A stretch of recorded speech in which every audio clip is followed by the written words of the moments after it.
One of the region's most talked about criminal cases took a surprise twist today. Jared Remy, the son of Red Sox announcer Jerry Remy, appeared in court and accepted responsibility for the death of 27-year-old Jennifer Martell. The move left legal experts dumbfounded and guaranteed Jared Remy will spend the rest of his life locked up. Looking thinner, less bulky, sporting new facial hair and the tattooed name of his daughter on his neck, Jared Remy faced Superior Court Judge Kathy Tutman and admitted to murdering his girlfriend, Jennifer Martell. Do you understand that you committed the killing with deliberate premeditation? Do you understand that those are the elements of murder in the first degree with deliberate premeditation?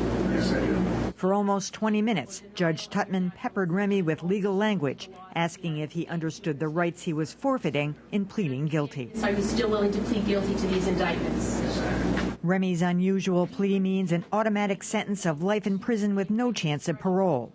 Right before sentencing, Remy explained his murderous rage. That night, Jen had a knife in her hand and threatened me with my daughter, so I killed her. And he had this message for the media. Blame me for this, not my family. My family did everything they could to help Jen. They both loved each other, and I'm the bad apple. And if you ask my family, they'd rather have me dead than her. Following the court proceedings, Remy's attorney, Ed Ryan, said that while Remy did not appear to show emotion, he regrets the crime. In no way, and I want to be very clear about this, in no way, shape, or manner was Jared Remy attempting to deflect blame on anyone but himself.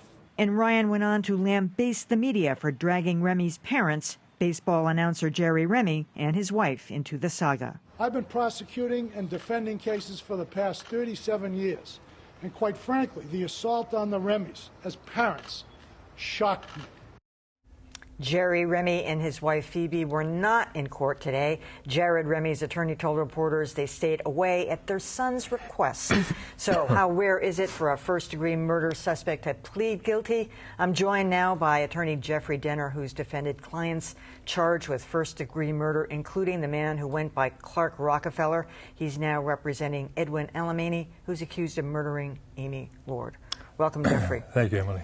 Can you imagine any circumstance, and you have had some very, very difficult cases, where you would either recommend or accept a first-degree plea from one of your clients? Well, it is exceedingly rare, and it's never happened to me.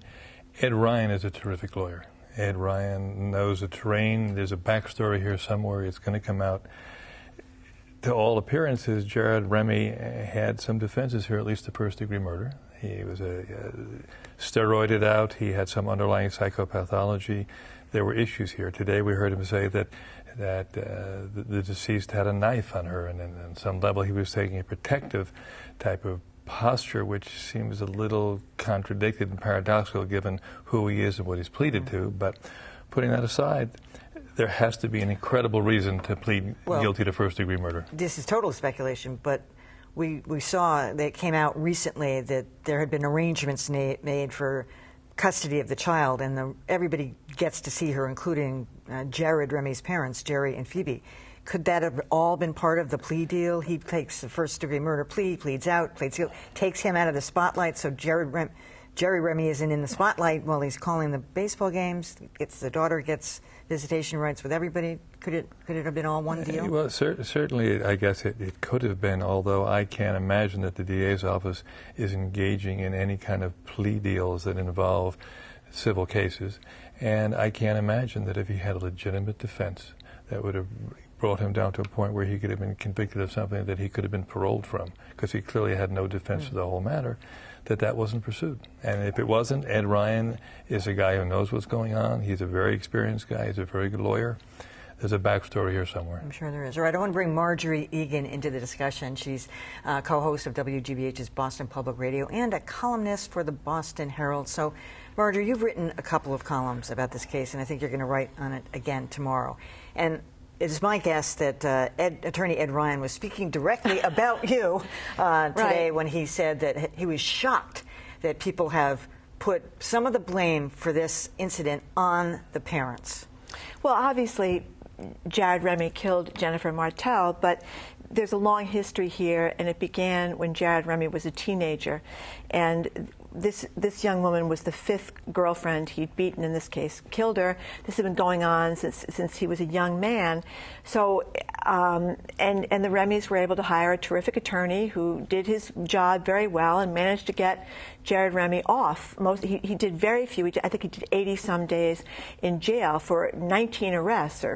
So my theory was about the Remys is that at some point, especially when Phoebe Remy watched her son beat a girlfriend in the driveway with their baby in her arms, that at some point you want to say, maybe we're not helping our son by helping him not face responsibility for what he's done. I mean, hindsight is 20/20. That's absolutely true. But this went on for nearly 20 years, and the Remys were supporting their son. They were supporting Jared Remy, paying his rent, paying his gym bills, all these kinds of things. They didn't kill anybody, but at some point, I think he needed to do some serious jail time. I would say that they enabled him. I'm sure they loved him to pieces. They thought this was the right thing. I think looking at it from the outside, it was probably the wrong thing. Mm. You know, there wasn't much said about this today in court, Jeffrey, but as Marjorie referenced, I mean, he killed her in front of their 4-year-old daughter, who's 5 now. Could it possibly be that no one wanted to put that child through this trial as well, because she may have been called as a witness? She saw Jared Remy butcher her mother. That's always a possibility, but that's not a good enough reason to give up a legitimate defense if you have a legitimate defense. If his defense is that he was not in the right state of mind, he couldn't premeditate because of mental illness, because of the steroid use, anything that kind of took him out of a pattern of cognitive understanding of what was going on, good cognitive understanding, that's not the kind of stuff where you have to call that many witnesses. If he gets up and says, I did this, I killed her, then the issue becomes, what was his state of mind? Did he have the cognition to be able to premeditate or even to form malice at what he did, or was it a reflexive action based on mental illness exacerbated by the drug use? And I don't think the child would have had to testify to anything about that. I think it would have been very clear that it was an intentional act and it was done, and then the only question would have been really psychiatric experts debating what state of mind he had and what degree of culpability existed. Marjorie, you got a letter from Jared Remy from prison, and he was angry at you for the columns you had written. Yep. What was your take after that? Did you think, you know, I mean, he referenced you. We're a little unclear. When he was doing that, addressing the court, he said there are 2 people who've been doing this and doing that, and they have to stop now.